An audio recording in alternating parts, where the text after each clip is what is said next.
Hey guys, it's Roy here from RWilco12 and EpicDroid.com, bringing to you today a review of the BLU R1 HD. The BLU R1 HD comes to us from Blue or Bold Like Us. It is a budget-friendly device, and as a budget-friendly device, it is not the fastest, it's not the greatest, it doesn't come with the highest specs, and it doesn't come with all the awesome features that you would expect from a higher price device. However, that being said, it is a great device for the price point. It is a device that comes with two different variants. There is the base model, which is this one here, and that is the base model is $100 on Amazon. It comes with a 5-inch HD curved display, 1.3 gigahertz quad-core processor, a gig of RAM, an 8 megapixel main camera. Comes with micro SD card support up to 64 gigs. It doesn't say it on the box here, but it does come with internal storage of 8 gigs. It comes with a 5 megapixel selfie camera, so that's a front-facing camera, and it does have front-facing LED flash. It supports 4G LTE and comes with Android 6.0. The BLU R1 HD will work on GSM networks similar to T-Mobile and AT&T. It does not have the capability to work on Sprint or Verizon. The upgraded model to this costs $10 more, so it's $110. It comes with all the same specs, except for it comes with 2 gigs of RAM, and it comes with a 16 gig storage, internal storage instead of the 8 gigs. So that's $50 for the base model, $100 for the base model, and then $110 for the upgrade. And I did say $50, so that $50 is where this becomes even more of a budget-conscious phone. So if you are an Amazon Prime member, now again, an Amazon Prime member, so you have to do this through Amazon, and you have to be signed up for Amazon Prime. For those of you who are not Amazon Prime members, I will have a link to a free 30-day trial of Amazon Prime down in the description below. But the deal with Amazon is that if you are an Amazon Prime member, you can buy this phone and you can do it for the $100 or the $110, or Amazon will subsidize the cost of it, so you can pay $50 or $60 for the device. So this one here is $50, and the reason it's subsidized, the reason you get that discount is because it has ads on it. So it comes with a lot of Amazon apps installed, and then it comes with the Amazon ads, and those are tied into your Amazon account, and they reflect your interest in the things that you're looking at and the things that you're purchasing on Amazon. So this here is the BLU R1 HD. It is a kind of a cool looking device. It's a nice little blocky one. It goes back to some of the older phone styles where there's not the curved edges on the back. It's not so sleek and sharp, but it is kind of stylish. I do like the look of it despite the fact that it is a bit more of a blocky phone. When I was first holding it, I was a little bit surprised. It felt kind of cool in my hand. And I hadn't powered it on, hadn't done anything with it, but it felt really cool. And as I started looking a little bit more and I read a bit more about it, I discovered that this part here is metal. So this part on this side and this part on this side are both metal, so they do have a semi-metal frame. I use the word semi because the base here and the top do not share that same feature. They are actually made of plastic. If we were to come here a little bit closer, there's a slight difference in the colors between the metal piece and the plastic piece. They do separate right here on this little piece of black plastic, but the plastic is just a teensy bit more reflective than the metal piece is. Here in the center you do have a brushed metal that's beneath the power and the volume buttons. It's kind of got a nice classy look to that. It's a little bit more reflective. I do like that. It's kind of cool. And then here on the bottom we have the other plastic piece. So here you have a micro USB charging port. You have your microphone. Here up top you have your headphone jack. So nothing fancy, nothing crazy about all that. Here on the front we have our front facing camera. Again, that was a 5 megapixel camera. You have your notification LED. You can see that flashing here, and we'll cover that here in a minute. You have your front-facing speaker, and then you have your front-facing LED flash. And then just down here at the bottom you have the Blue logo. Then here on the back we have the rear-facing camera. Again, this was a 12 megapixel camera. Here you have the flash, and then down here you have the speaker. This speaker is probably the one thing I dislike the most about the device. The placement of the speaker causes it so that when you're holding it, you're muffling the speaker and you lose any sound quality on it. It is a mono speaker, and it doesn't have the greatest sound quality in the first place. So when you're putting your hand over it, it acts as a muffler and it mutes it, and so you're not able to hear it. I do not like that feature. I shouldn't say feature, the placement of the speaker. But here on the bottom of it, or right above the speaker, there's this little teeny tiny nub, and you can barely see it there in the light, but that little nub is supposed to help so that when you put the phone down, it rests on that nub instead of flat on the back. And what that does is it makes it so that the speaker is still audible, so you can still hear it even when it's flat on a table or something like that. But that nubbin combined with the camera do give it quite a bit of a wobble there because they both stick out. So the camera, and you can kind of again see that nub right there. So the camera, yes, it does stick out. The camera, it rest on that, and I'm not a fan of that either, because I do feel like it's going to get damaged on it. It's pretty close to an exposed surface there, and if it were to be dropped or if it were to be set on something, I worry that that would get damaged. But overall, the build quality of the device is pretty nice. I do like the way it's put together. The back here is a nice plastic feel to it. It actually reminds me of my old Palm Pre, the kind of same texture that it had on there. It isn't very fingerprint. It doesn't draw a lot of fingerprints. It doesn't scratch easily, but it fits well in the hand, and it fits and feels very nice. The bottom here, you have a little fingernail, I don't know what they call it, a fingernail clip or gap where you can put your fingernail in there to pull the case off. The case is on there very tight. There are little clips around the back of the case that fit into slots within the phone itself, and you have to get each and every one of those out, and they're quite difficult to get out in some spots.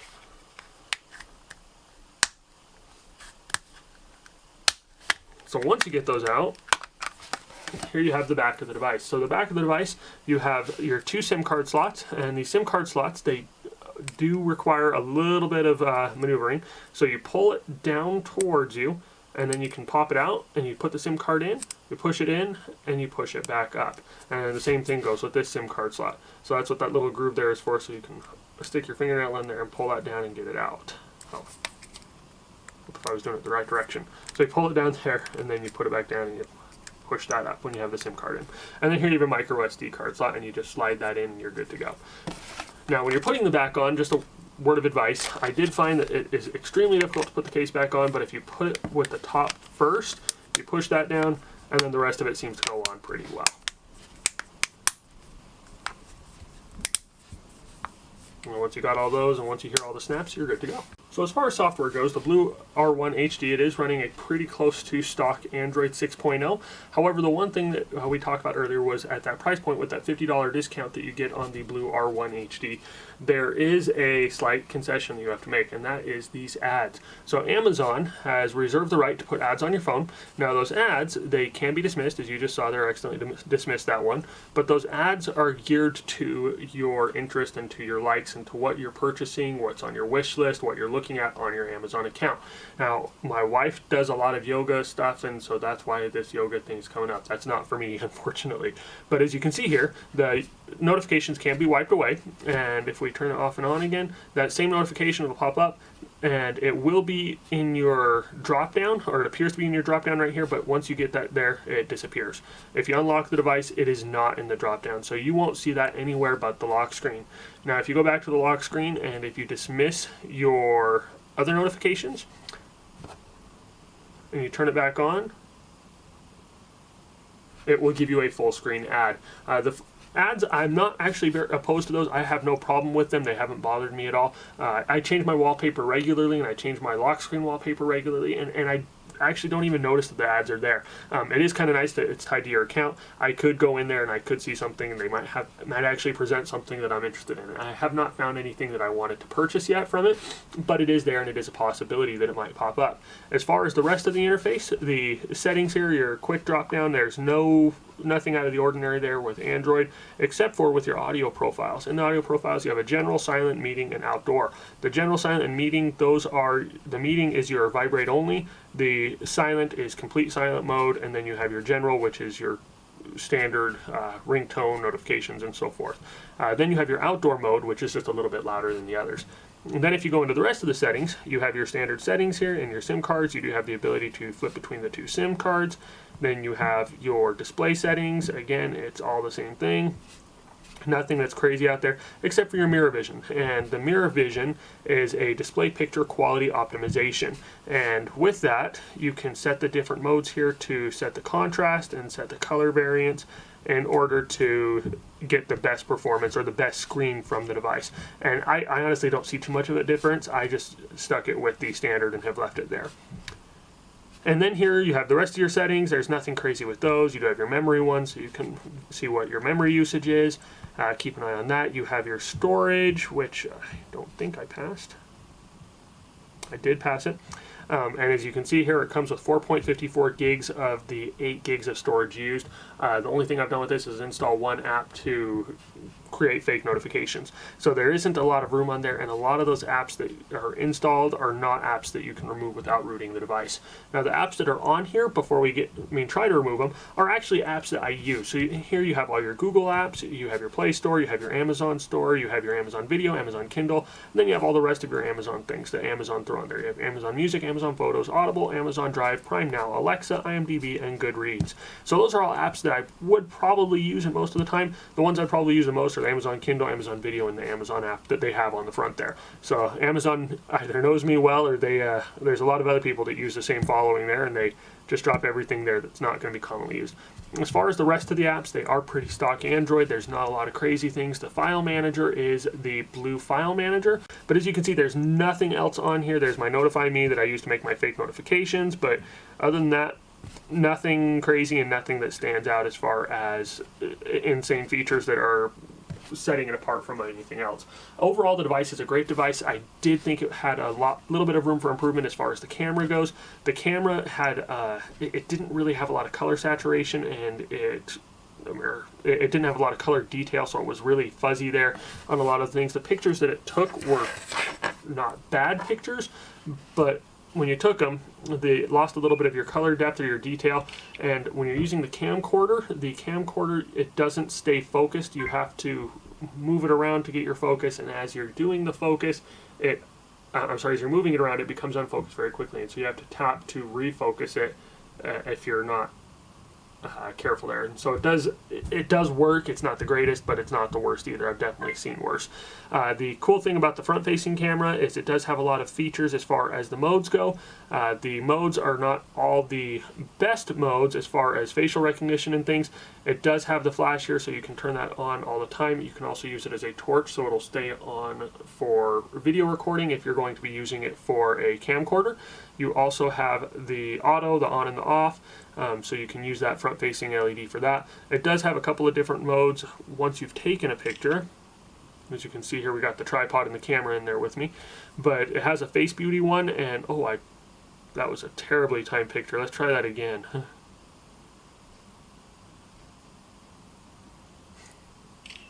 So when you go in there with that picture, once you've taken it, and I just am not photogenic. That's why I stay behind the camera more often than not. But you have a face beauty mode here, and it will allow you to make yourself more beautiful. And I bet you anything, it's going to do the same thing it's done to me every other time.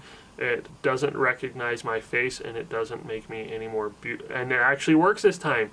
So it's making me more beautiful. It's removing blemishes and making my skin look a little bit softer. And we're going to enhance my face. And, oh, there we go. I am a beautiful man now. And by beautiful, I mean I'm deleting that picture. But the front-facing camera, I mean, it's a 5-megapixel camera, so it's nothing to write home about. It's nothing crazy, nothing insanely good. But it does have that LED, which was a nice feature to have. The rear-facing camera, same kind of thing. It has the same problems with the video and with the picture taking. It doesn't keep a focus really well. The colors aren't very detailed and not very dense, so it does look a little bit washed out in some places, and in other places it may look a little bit pixelated. But for $50, this device is a steal. I would highly recommend it to anyone. I think it's a great device. We're actually giving one away right now, a giveaway that we're doing with Android File Host and some other sponsors here. I'll have a link to that in the description as well, but I would recommend this. If you don't win it in the giveaway, definitely go out to Amazon and buy one for yourself and see if it's any good for you. But I do recommend it. Think you should get it. And if you have any questions, hit us up in the comments. If this video has been helpful to you, please give us a thumbs up and share it with your friends. As always, we just want to tell you guys thank you for watching and tell you guys have a great day.